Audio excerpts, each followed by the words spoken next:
Hello, everybody. This is Matt with Career Insight. And this is Hillary Roman. And today we have Paul Kruger and Shelley. You guys want to introduce yourselves real quick? Sure, you bet. Yeah, I'm Paul Kruger. I'm the CEO of the South Dakota Mines Center for Alumni Relations and Advancement. Been here about a year and a half, and glad to be with you today. Thanks for having us. Hi, I'm Shelley Grenacher. I'm Director of Alumni Relations with CARA, and I also am super excited to be here. I have only been with CARA since July. But you've been with School Mines for a while now. Yes, I have. Yep. Awesome. Cool. Well, thank you guys so much for your time. You bet. What did you do before CARA? I worked in admissions. I recruited our local area Black Hills students. I worked with our dual credit program students in the Black Hills area, and I ran our summer camps. And then before that, I worked in residence life and kept those guys organized and made sure that everyone got into a room.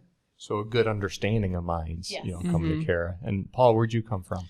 Yeah, so before here I was with the Make-A-Wish Foundation of America, worked for the national office, and then before that I was the CEO of Make-A-Wish South Dakota, and then worked at Augustana University in development, alumni relations, and also a short time at USD. Yeah. Thank you both for being here. We're super excited So about excited. this. And first, though, we have some dad jokes. All right. Yeah, we like to do dad jokes just to kind of break the ice a little Awesome. bit. Okay. You don't have to be a dad to answer, so we always like to preface that. Okay. So. And if you have dad jokes, throw them out there, Yeah, too. yeah. You don't have to. I be wouldn't named. remember the punchline if I had one. That'd be my problem, too. And this is open to everyone, Matt. So. Yeah. Okay. What is brown, has a head and a tail, but no legs? Brown head, tail, no You legs. had me tell tail. Brown in the head. Thinking table, but a tail. A penny. Yes! Oh my gosh, Paul! All right. Congratulations! I've not heard it before, but I just used you- my brain today. Well, that's good. Okay, mine are usually not as witty as Hillary's. Well, mine are from the internet, so. What did the janitor say when he jumped out of the closet? Wow. You got to take this one, Shelley. I think, Boo? surprise? Yeah. Supplies. Oh, that was close. good. That I think that should be like half. That was Right? close. Boo Yeah. was not. Boo, wasn't it? Yeah. All right. I tell dad jokes, but I'm not one. What am I? Hillary. Well, that also doesn't count, Matt. My kid tells a lot of dad jokes.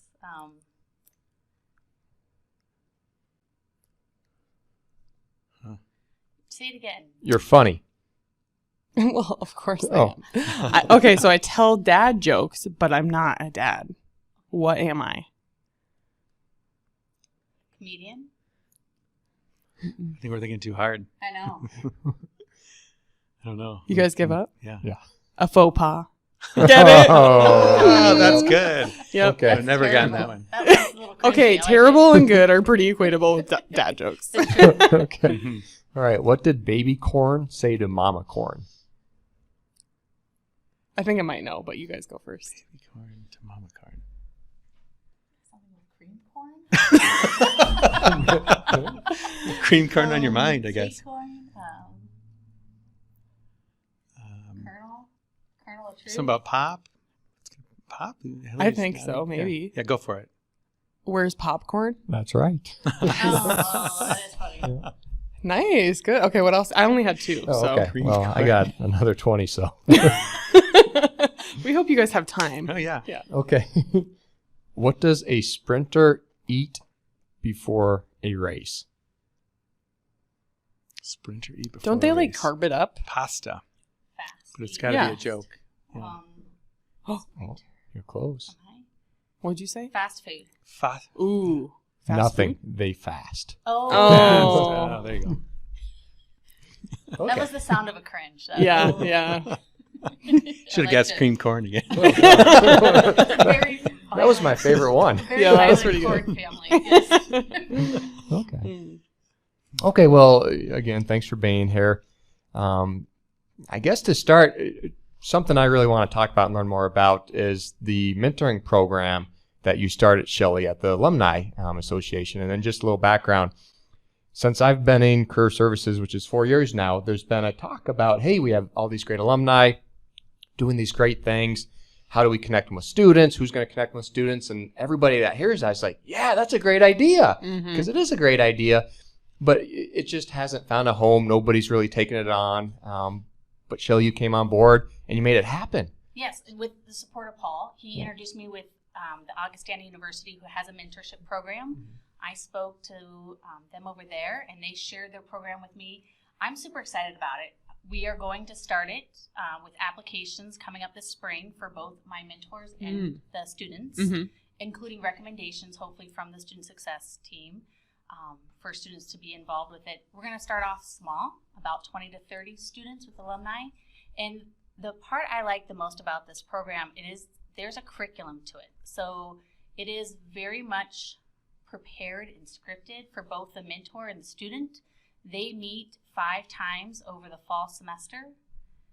There is targeted information, like right in the first meeting, it talks about how did that alumni find their passion, find their job, get there to where they are.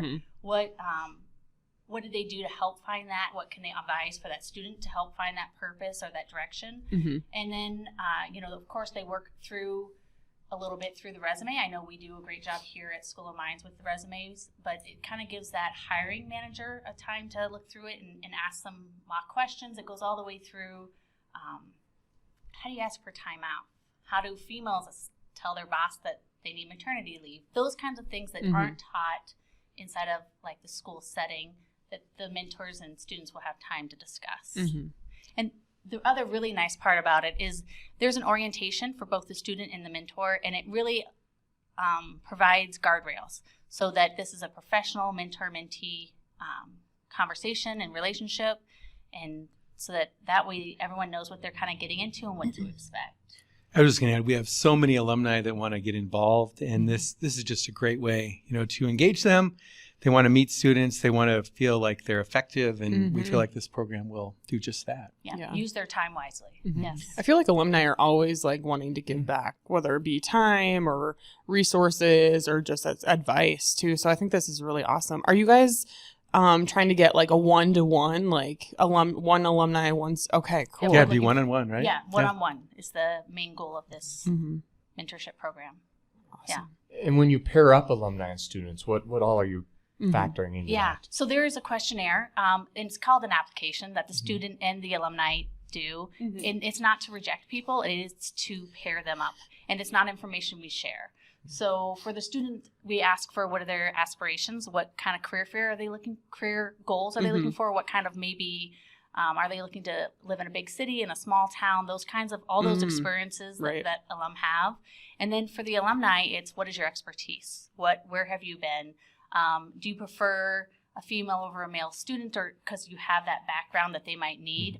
Or are you interested in talking to somebody who's into leadership? Are you interested in talking to that kind of quiet, meek student? So that way we kind of pair them appropriately. I think that's really going to facilitate some great relationships, especially if it's like 1-to-1 for a student. You feel a little bit more personal connection to that person. Absolutely. Especially with mentors, if they have multiple mentors, which I think or mentees, I think it would be great, but it kind of, when you're meeting with so many, you can sometimes confuse like their stories and the things they want to discuss. And Shelley, they can be in person or Zoom as well. So with that technology, that's people the best part. all over can help. Yeah. So. And we will facilitate it through the Office of Alumni Relations. We will make sure that people are meeting. We will check into both the student and the mentor to make sure everything is working well and try to smooth out any wrinkles to make sure that they get that time in. This first time around, we'll learn, I'm sure, from it. Learn a lot. And the Augie program was one that's been around a long time, and certainly a good one to learn from, but we'll kind of tweak it and make it our own here. And be fun to report back later on how it all goes. They're excited for us to do it because they would like some collaboration and how to improve their program too. So, yeah, super excited. We're super excited inside of the alumni to own this and to be able to offer this to our students. Yeah, I am seriously excited too for this because not only do I think that this is going to help out with career placement, on top of already helping out with career placement, I think it's going to help out with starting salary, retention once they take that job. And then even while they're at school, I think it's going to help with persistence and retention at school by getting them plugged in with the support network. Absolutely. Well, Yes. especially those alumni that are like, oh, I've been there, but guess what? You make it to the other side, and this is what it can look like. Share Yes. their own stories. To hear that someone failed calculus, Calc 1, 2 times Yeah. and still managed to graduate and have a great career. Something along those lines. Yeah, exactly. I think, it'll be fun to see what comes of it. But the alums being more engaged too, that's going to help us with everything we're doing over at CARA too. Is there any criteria for students to get involved? Do they have to be a certain class standing? Yes, that's a great question. So we're going to start recruiting through their end of their sophomore year to start the beginning of their junior year, or 3 years till graduation, because we know some of our students do those co-ops, and so they're not going to graduate in May. So if they're going to graduate in the next 3 semesters, that's when we would ask them to also go ahead and register or apply. We will look to departments. Some departments will see students that might be struggling for direction. We will look for the student success team to offer up students to us. We will promote it and ask for those individual students to reach out to us too. So I'm really excited to see how many students are interested, because I think this is a great program. Matt, you think this is a great program. Paul thinks this is a great program. But I do too. Yeah, but will it translate into the students wanting this and to let them know what it entails? I think that's the thing too. We want to start small because we don't want to have 100 alumni ready to help no students interested. So pilot it, and this first time will be key, and then it'll help us pave the way, hopefully, for the future. My long-term goal is to bring these mentors on campus at some point, or at least offer that opportunity in like January for them to meet in person with their mentee, for those that were on through Zoom, just to recognize them, for both of them, one completing this series and the other the mentor for their time and effort that they passed on to these students. So awesome. And so how do students sign up for this? Yeah, applications will be going out here. So we are now into December. I expect to see applications, at least communication through departments in the Student Success Center. At the end of February, March is when we would start making it public to the students. The reason I'm doing that, at least for the first time, is if I get 20, 30 students that commit through the department or student success that have been identified as, hey, these are students we think are in higher need for this, we would not then put it out to the student body. So that's why it's so slow rollout. But and it would start in the fall, it Shelley? would start in Correct? the fall. Yep. Okay. So we'll have them all up and ready to go and Yes. kick off in August. Yep. Well, we would kick off, we would get the information out, we would do an orientation, and then that way they can start planning out their 5 meetings over the next semester. And the really nice thing about this curriculum is it has 5 standard discussions where it will like give you prep material as a student, it'll give you prep material as a mentor that you come to, and then just like topics to discuss in the meeting. But let's say a student comes in and they've already got their job lined up because they did an internship and they've already got an offer that they're looking at, or their resume is amazing because they've already gone through the career fair and that process a couple of times, then they can skip that conversation, and there's 5 alternative discussion points in the back that they can choose from. Oh, that's really smart. Yeah. Yeah. Makes it easy for everyone. Yeah. That's what's great. Mm-hmm. And so then what about alums? How do alums get involved in this? Or is it already the application's closed for them? No. Matt, it's not too we got late too for many. you. It's not too late. Yeah. No.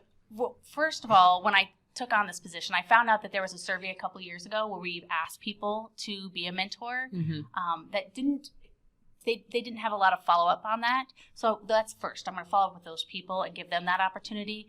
And I've already started talking to some alumni as we've gone to different regional events that have reached out and said, yes, they want to be a part of this.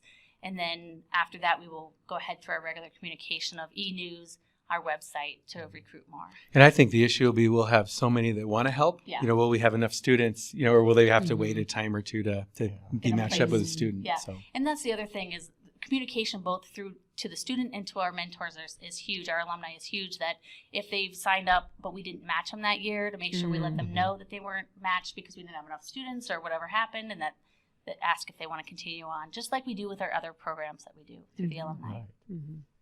And is there a like target type of alum? And what I mean by that is, position, like where they're at in their career. Is it entry level, all levels? Well, so I think that it would be like 5 years on and more. I really think that having somebody with a little bit more experience in moving up getting that promotion, those kinds of things, Mm-hmm. all the way up to retirement. Because I know a lot of our alumni in retirement have a little bit more time to Yeah. give. For sure. We are trying to make it easy so that these are an hour-long conversation, so they could happen over lunches if they need to for that alumni. I really think that about 5 years out. Yeah, I think so too. And I think our board will be a good resource. There are a good variety of people on our board that will be interested, and we can always do some recruiting if needed as well. And the other nice thing is getting those alumni that have an affinity group already. Maybe they were an international student that went through that process and know what it's like to get that green card or to find that company that's willing to work with them. That kind of advice is invaluable to our students here on campus. And so really, when I think of, I wouldn't want to go more than 5 years because that information, especially for those international students, can change in 5 years. Yeah, that's really thoughtful. Yeah. And working with the Ivanhoe Center with our international grads, we're really trying to make a good connection with them and let them know those opportunities are coming for them to give back with their time too. So awesome. Yeah. Yeah, I think that the desire for international students is very much there. Especially because the international students, like, they don't have that network already, like, potentially built, whereas some of our U.S. students might, like, whether it be family or, family friends, or my parents have worked in this industry or things like that. The international students might not have that. So absolutely, and they just have a lot more hurdles for that staying in the country in that position too. Yeah. So we want to help those students out as much as we can, including like our student athletes. There might be a graduate that graduated as an athlete and can talk about how to translate that experience as a student athlete into that career better and promotion better. So to just try to do a really good job on that matching part, because I think that's going to be key. And then the follow-up and then just improving the process as we go. Yeah, I agree with you, Paul. I think you're going to get a ton of alums. I think so too. Yeah. As far as student interest, I think if it's slow at first, I think it's going to catch on. I do too. Yeah. And they're going to see the real value in it. I think this is just going to be a difference maker for South Dakota Mines. I really do. I really hope so. And I also want to, work, tightly with our school and what they're offering so that we can fit it inside of our 4-year, 5-year structure of support for our students. So yeah, I think it's going to pay off for the students and certainly the alumni and everything we're doing here. So. Yeah, I mean, what a way to get them plugged in with what you folks do as students. Absolutely. And we're always looking for that. We're looking for even more ways to get involved with our students. So this felt like an easy win. Easy win to benefit both alumni and students. Absolutely. Yep.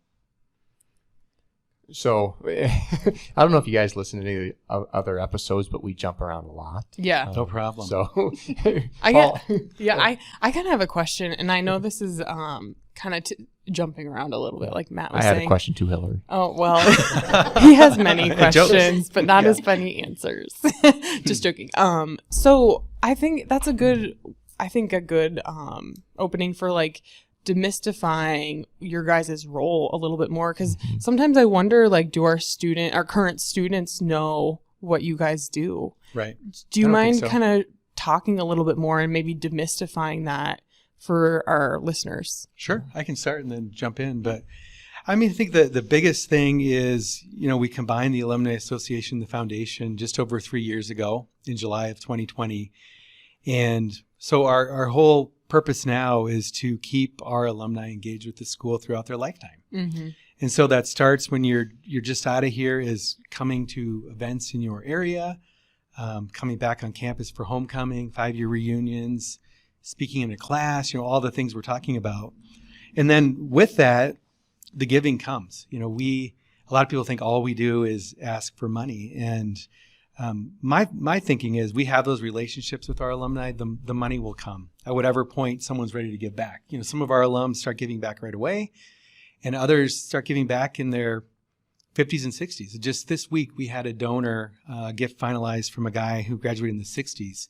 Hasn't given a lot over the years, and he had a tax kind of reason he needed to give, but he wanted to give back. And so we thought, from everything we heard, maybe he's going to endow a scholarship, which starts at $30,000. And so as Leah on our team started talking to him, He said, well, would $1 million be okay? Oh my gosh. So, Whoa. but he stayed Yeah. connected with the school. He's had a relationship. He remembers his time here. He gives credit to the school for his career. And now, that many years later, he's willing to give back at that big a level. So whole purpose is to keep people engaged, and through the engagement, the giving will come. I also don't want to be shy about the giving part either, because we do need the money. As we all know, sitting around this table, there's never enough money to help run any university. But even in South Dakota, we have a limited amount of money that comes from the state. It has not gone up that much. Tuition, it's not going to go up. It's not going to, and tuition helps. But then it comes down to our alumni and friends and industry partners giving. And that's really the way we're going to continue to be competitive. It's the only way we're going to continue to build new buildings or renovate buildings like the one we're in, the MI building that's going up, expanding the Surbeck Center. And we have all kinds of hopes and dreams of other things along with Dr. Rankin that we want to do.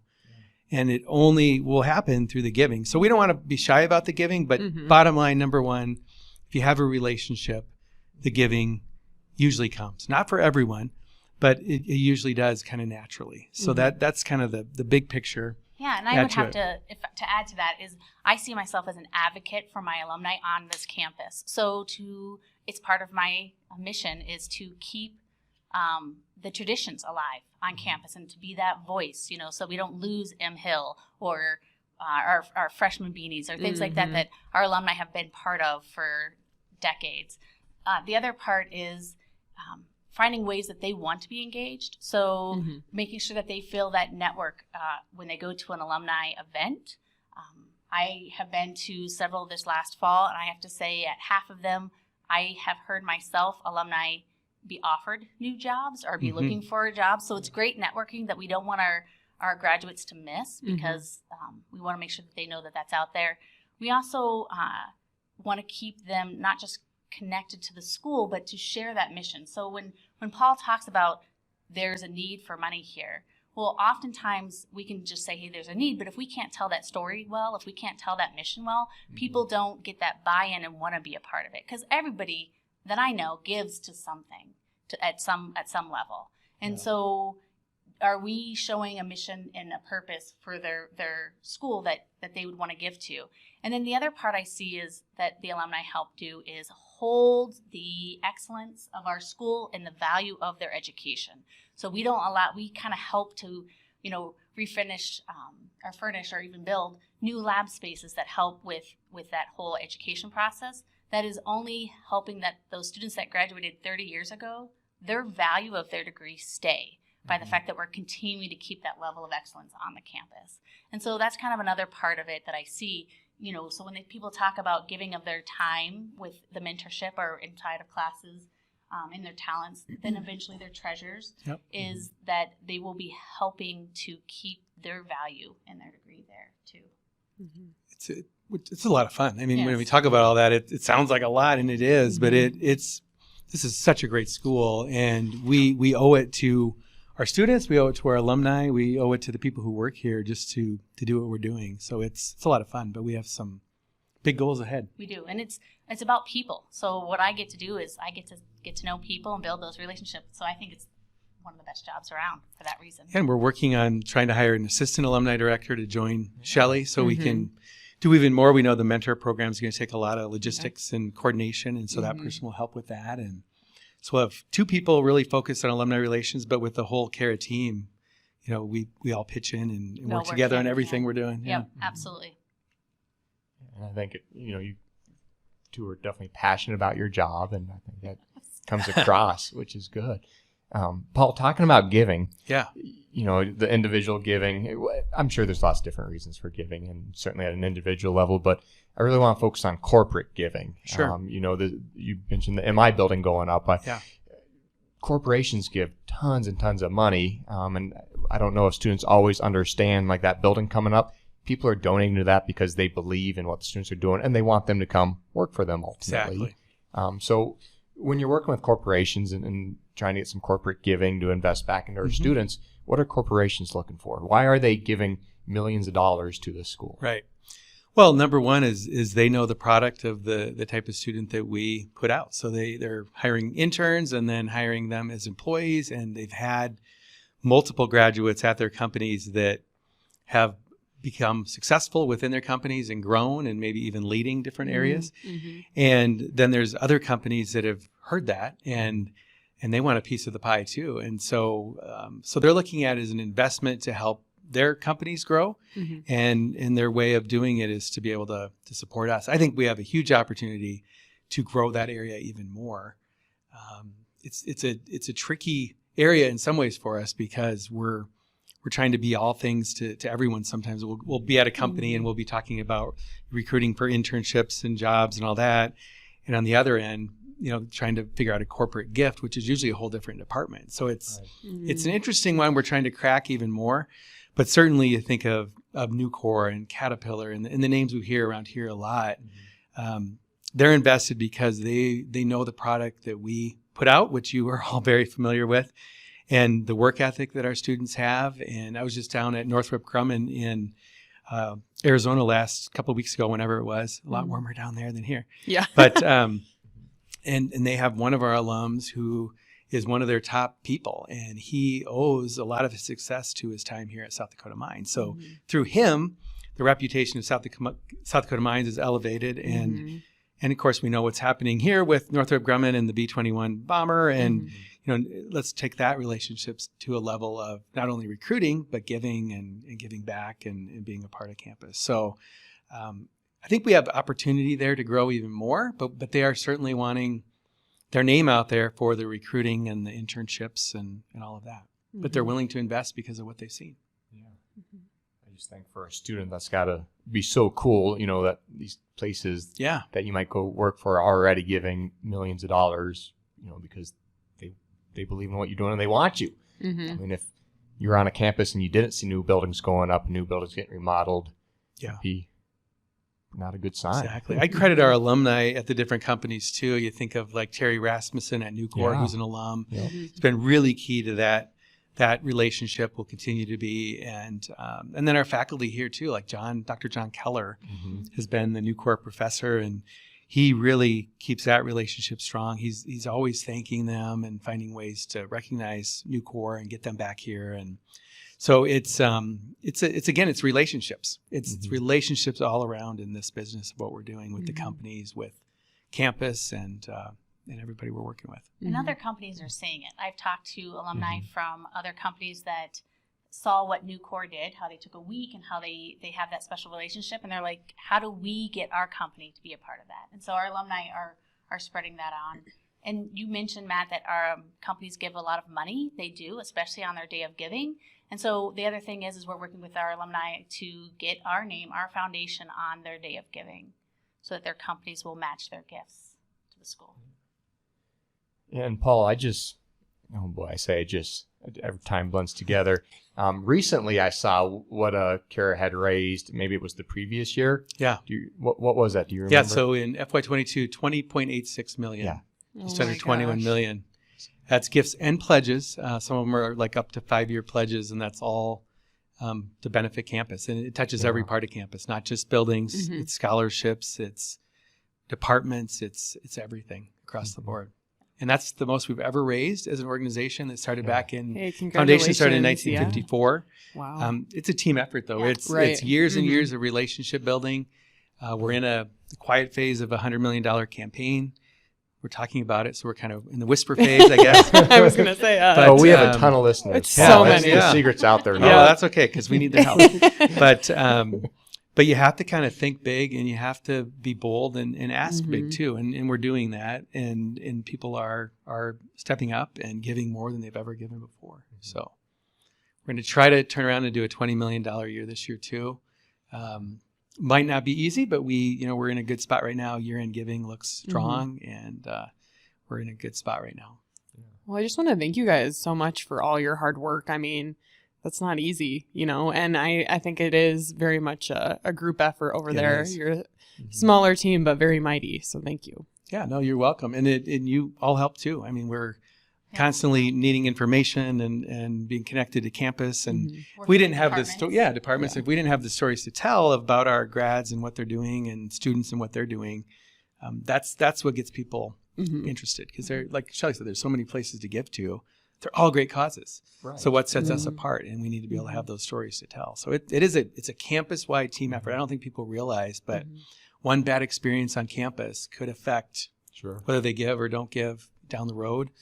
Same thing over at CARA. If you have a bad experience with us one time, we don't thank people in the right way or something like that, they may not give again. And so it's a team effort to always be thinking about how we are creating those relationships and treating people and long-term effects of how they're treated here. And I think we do a good job of it, but I think there's always the opportunity to be even better.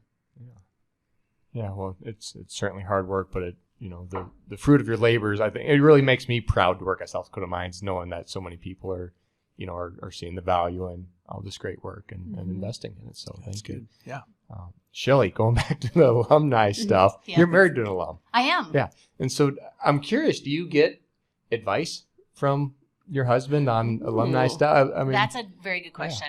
Not unless I ask, really. Okay. Not really. Good. But being married to him, we have a lot of relationships with alumni. I've heard them talk over years about different things.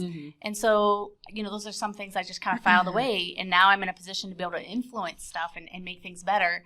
That's what I'm trying to do, is take that and move that forward. Things as far as like communications or what they look for what the information they want from us. For recently, we had an e-news that went out and we asked for stories from the ladies that were living in March Dake, because they were the first ladies to live on campus in a dorm. And so we just wanted to kind of find out their experiences. I had so many emails back with responses on that, and it was great. And actually, most of those responses were for men who told me stories about they remember, because it was very influential to them and stuck in their brain when the ladies got to come on campus to live. What year was that? Oh, you would ask me that. Good question. We weren't going to talk about statistics or dates. Late 60s, early 70s. Okay. I want to say about that's right, because the era of the alums would be right around there. And so I spoke to one of the first RA women on the floors last week, Karen. She lives in Minneapolis. And Shout out to Karen. Yeah. And she got to just We're going to go viral any day. like how they had to walk around and make sure with the curfew at 11 o'clock at night that the ladies were in the room, and just sharing those stories. And I actually feel like that's a part of my position is finding those stories and saving those stories from our alumni. No, for sure. Yeah. Back to her husband, too. He's a 96 Paul, you're perfect for this. Well, yeah. 96 grad, right? Aaron is? He's an industrial engineer from 1996. Yes. Yep. And that and the other bonus is he comes to things with her. Yeah. And I think the other part is, too, that's an era of alumni we want to get more connected. And it's a busy time if you're married with kids and that sort of thing. But it's so to be able to pick Aaron's brain a little bit has been helpful. How should we better engage your era? He calls. He has a lot of connections, and so we might use their nicknames from college, but we will give a call out to different people from Minneapolis to Houston and say, hey, we're coming. Invite everyone from your business or that and he'll try to bring those guys out with that part too. And I think too for Shelley, it brings some. First question I always get: are you an alum? And I'm like, I'm not, but I was born at the base, so that always helps me a little bit. There you go. But Shelley's able to say, I'm not, but my husband is. And so, it's you're kind of part of the family then a little bit just because, and then your daughter. Work, I have a your daughter too. So, So I've got my daughter here as a freshman. My son will be here in a year and a half, even though he's already on campus with dual credit classes. And so I have a big connection. And for me personally, I feel like I'm helping to build a community that my kids are going to step into, and that'll keep supporting my husband. So for me, it is a personal passion of mine that I love to do. And the other part is my experience in admissions. When I was in admissions, I met with many alumni who brought their students back to college to look at the school to see if it was right for their student. And to see that as an admissions person going to alumni, that missed opportunity. That person came on campus with their kid and left, and we never knew they were here. And so the benefit of my previous relationships is that if an alumni comes on campus now with their student, I know about it through admissions and they get information from us. And if I can, I try to stop over and see them or invite them to see me just to try to re-engage them why they're on campus, including through the bookstore. The bookstore's been doing a great job, too, to pass out our engagement cards that we had made. So, yeah, I feel like with our alums, I just sense a lot of pride through our alums of being hard rockers. And Yeah, they are. yeah, I think some of it stems from just being a tough school, and they made it through. And they almost look at each other as the elite, and they are. They are. So. And, they talk about it at the graduation this last weekend. Our senior speaker, she talked about how there's experiences that only students that went to school here and graduated know. Yeah. So Math and the different classes. Yeah, your posters on the ground to invite you to things, and just those different little those quirky traditions. things. Yeah. Yeah, very cool. And she talked about running around the track this year at homecoming, so she wasn't a permafrosh. So those are kind of the fun things those experiences I'll relate that they to. have. Yeah. And my grandpa was an alum of Mines, and both my parents are alums of Mines, and my little brother is. And I remember growing up, when my parents got together with my grandpa, they just talk about School of Mines stories, and a lot of them were, same different generations. And then my brother joined the club, and they'd start talking about the stories, and it's just neat. It is really cool, isn't it? You're an alum. Yeah, well, and that's also, Matt. Ultimately, that's what led me to it. Is I kid you not, my parents always, hoped I would go to South Dakota Mines, and I didn't. But then I came back here for grad school, and I think finally now they're proud of me. So. Oh my God, the degree. You're in the in crowd now. Yep. That's right. That's good. No, that's really cool to see. And we actually I met a student through admissions that he was going to be the 4th generation through South Dakota Mines. It was through an uncle instead of his dad, and then grandpa and great-grandpa. But one of my donor visits last week, his grandson's here, and he couldn't be more proud. None of his kids came here, but to have a grandson here. Neat.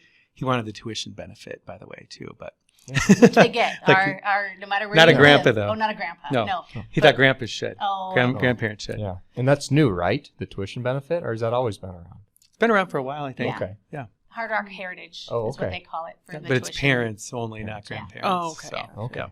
Yeah. That's great. And they get in-state tuition. So if they come from the East Coast, if they come from wherever, they get in-state tuition. So it's a great benefit to our alumni children. Yeah. Very cool. Yeah. So far, you guys have been easy on us. Yeah. Well, good. That's our goal. Yeah. Talking about the relationship, Shelley. So when did you start? So was your first job on Mines in residence life? Yes. And when was that? That is a great question. That would have been 2018. Okay, so you're probably just starting to see those freshmen graduate. I am. And obviously, the seniors. So yeah, you have just a network already that you've built in these other areas of Mines. Yeah. When I walk across campus, I love it because I walk by at least, I don't know, anywhere 5 to 10 people where I know them by the first name. And to be able to say hi. And so for me, means a lot. It does. Yeah. And now I get to know them forever. So I don't just see them as an admissions counselor as they come in. Now I get to see them as they graduate and celebrate them through all their successes. So I really love that part. It's a win-win. Yeah, it is. Yeah. And then in CARA, Paul, you have some alums working for you. Yeah. We have Brad Johnson. Okay. He's our vice president for development. He's been there 27 years. Said he had hair when he started. I don't know if he ever did. Okay. I don't know. I thought Brenda said no, he didn't. I think so too. And then Leah Mahoney, she graduated so Brad was 1992, and then Leah graduated in 1980. She's our director of planned giving. She's been there 25 years. Oh my goodness. And so they're our history. They know so much about the school and the foundation, now CARA, and the Alumni Association, and just, again, the people that they've worked with over the years, and they've seen our board change and grow, and the staff and all of that. It's really great to have them both on the team. We celebrated them at our holiday party a few weeks ago, and I think they're enjoying their time, being here too. Obviously, they wouldn't be here this long if they didn't believe in what they were doing. Oh, for sure. Yeah, we're really lucky. Yeah. And Brad's daughter is she's a senior playing basketball. Yep. Oh, cool. She has a job down in Scottsdale lined up. So yeah. So it's cool for for them to be a part of that mission too. Yeah, exactly. Yeah, for sure. Yeah. Well, what's something that you guys wanted to share with us today that maybe you were thinking about walking over here? We didn't walk; it was too cold. Okay, it's very cold out today. -9. It is. Yes, Yep. not and then with the wind chill, colder. But yes. So when you were getting over here, maybe what are some things you want to share with our? Why'd you make us come over? It's so cold. Yeah, probably. That's okay. We did offer to reschedule. No, so. that was good. Go ahead. My biggest thing is for anyone listening, especially our students out there, keep your information current with the alumni. If you tell us not to call you if we do a campaign for fundraising, we won't call you. You just need to let us know, but let us have that information in case we come to visit, in case I bring like Dr. Rankin, our president, comes to visit, or a professor from your time in your era comes to visit. We want to let you know about that, and we want to let you know about the networking and our homecoming and our reunions that are happening. So we can't get that information to you if we don't have your current contact information. So that's important to do. So you get a job, get it on LinkedIn, have everyone congratulate there, and then let us know so we can congratulate you too. Yeah, I think just the other thing is that, hopefully people learned a little bit more about CARA and what we are, and that there are opportunities to get involved. And on the giving side too, all gifts make a difference. Every single gift makes a difference no matter what. And that's how we get to, almost 21 million. It's not, 5 people giving, millions of dollars. It's everyone giving. And so whatever you're passionate about, there's an opportunity to give. And we're not going to be pushy about it. We want you to stay connected with school, but know that there are needs, and that is the only way we're going to continue to grow. And I think you'll find, just even with the building happening now on campus, this place, the 2025 reunion in July, when alums come back, hopefully, they're going to see a new MI building. Hopefully the Surbeck Center expansion is done. They'll see the library that we're in here, and maybe other things too. And then even 5-10 years from now, I think you're going to see a different campus yet. So stay involved, I think, is my biggest message, is however you can be involved. As an alum, you had hopefully a great experience here as a student, some tough times, but it's hopefully paying off now in your career. And there's a whole nother generation of students that we need to give this same sort of opportunity. So we can only do that through alumni being involved as well. And our current students that are listening, I know it sounds hard and everything seems insurmountable, and you graduate and you're like, oh, that was rough.